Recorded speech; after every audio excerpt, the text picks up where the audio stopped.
বাংলাদেশের অখণ্ডতা, সার্বভৌমত্ব, বিদেশি আগ্রাসন এসবের প্রশ্নে আমরা হচ্ছে ইস্পাত সম আমাদের ঐক্য বজায় থাকবে। আমরা ইতিমধ্যেই বাংলাদেশের সার্বভৌমত্ব এবং অখণ্ডতাকে কম্প্রোমাইজ করে আওয়ামী লীগ সরকার বছরের পর বছর আমাদেরকে শাসন এবং শোষণ করেছে। তারা দিল্লিকে কিবলা বানিয়ে ঢাকাকে শাসন করেছে।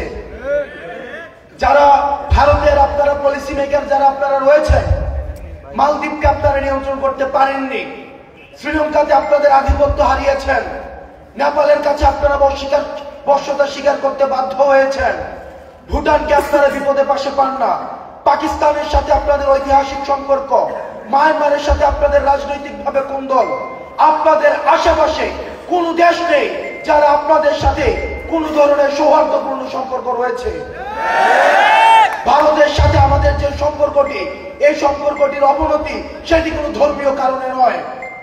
ভারতের সাথে আমাদের যদি ধর্মীয় কারণে কোনো সম্পর্কের অবনতি হতো, তাহলে নেপালের সাথে বাংলাদেশ ভারতের সবচেয়ে ভালো বন্ধুত্বপূর্ণ সম্পর্ক থাকতো। নেপালে 81% হিন্দু হওয়া সত্ত্বেও ভারতের সাথে কোনো ধরনের সুসম্পর্ক নেই। সুতরাং বাংলাদেশের প্রতি ভারত বছরের পর বছর, যুগের পর যুগ যে ধরনের নির্যাতন এবং শোষণ চালিয়ে এসছে, এই শোষণের বিরুদ্ধে আওয়ামী লীগ সবসময় কম্প্রোমাইজের মধ্য দিয়ে ক্ষমতায় থেকেছে। সেটির বিরুদ্ধে আমাদের এই তরুণ প্রজন্মের আমাদের গর্জন এবং আমাদের লড়াই অব্যাহত থাকবে।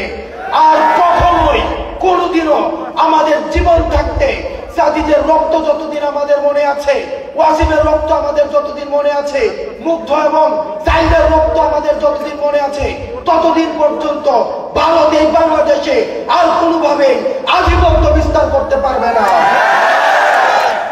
ভারতের সাথে চোখে চোখ রেখে আমাদের কথা হবে, সম্পর্ক হবে ন্যায্যতার ভিত্তিতে। প্রিয় সহযোদ্ধা, 5 আগস্ট ছিল আমাদের প্রাথমিক বিজয়, কিন্তু আমাদের যে সামনের যে রাস্তা, সেই সামনের রাস্তা আরো বেশি কণ্টকাকীর্ণ। আমাদের এই কণ্টকাকীর্ণ রাস্তাকে অতিক্রম করার জন্য আমাদের ঐক্যবদ্ধ থাকতে হবে।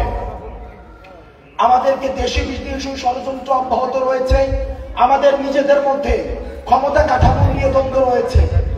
ভবিষ্যতে কে ক্ষমতায় যাবেন সেগুলো নিয়ে আমাদের নিজেদের মধ্যে অনেক প্রিন্সিপালসগত মত পার্থক্য রয়েছে। আমরা সবাইকে অনুরোধ জানাবো, আমাদের মত পার্থক্য আমাদের এটি যেন পরমত সহিষ্ণুতার মধ্যেই থাকে।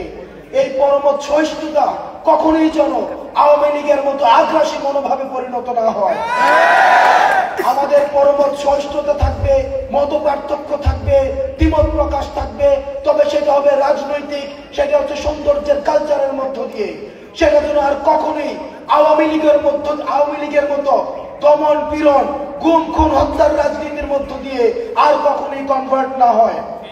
এবং সেটির যে দায়ভার, এই দায়ভার এই মঞ্চে যারা রয়েছে তাদের এবং আমাদের সামনে যারা রয়েছে আপনাদের। আমাদের ঐক্যর ডাক, আমাদের যে আহ্বান, আমাদের যে লড়াই, আমাদের যে সংগ্রাম, এই সংগ্রাম অব্যাহত থাকবে। আপনারা ভালো থাকবেন, সুস্থ থাকবেন। আমাদের যে 24 পরবর্তী আমাদের যে স্বপ্নের বাংলাদেশ আমরা দেখছি, এই বিনির্মাণে আমরা সবাই একসাথে এই বাংলাদেশ গড়ব। আসসালামু আলাইকুম ওয়া রাহমাতুল্লাহ।